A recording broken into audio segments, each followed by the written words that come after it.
বাবা শব্দটি সবার কাছে কেমন যেন, কারো কাছে প্রিয়, আবার কারো কাছে অপ্রিয়। মা শব্দটি সবার কাছে অধিক প্রিয়, কারণ মার কাছে আমরা অনেক কিছু শেয়ার করে থাকি। মাকে সবাই আমরা বন্ধুর মতো মনে করি, কিন্তু সেক্ষেত্রে আমরা বাবাকে অনেক ভয় পাই।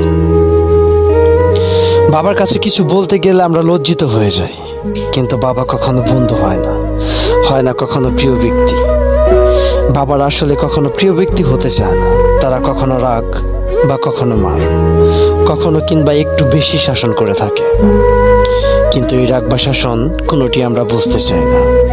এই রাগ এবং শাসনের পিছনে যে কতটা ভালোবাসা এবং আদর লুকিয়ে থাকে তা আমরা কখনোই দেখতে চাই না।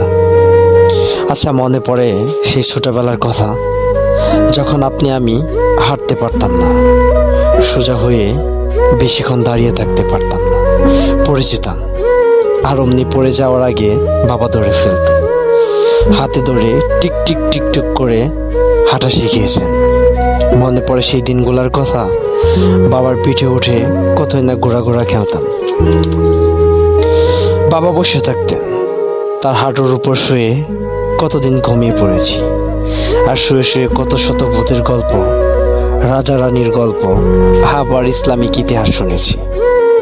কই বাবা তো কোনোদিন বিরক্ত বোধ করেননি।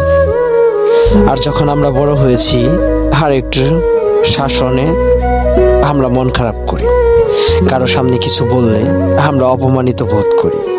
কিন্তু একজন বাবা আমার আপনার চেয়ে অনেক ভালো বুঝেন যে কোথায় তার সন্তানকে কি বললে সে অপমানিত বা সম্মানিত হবে। তাই সে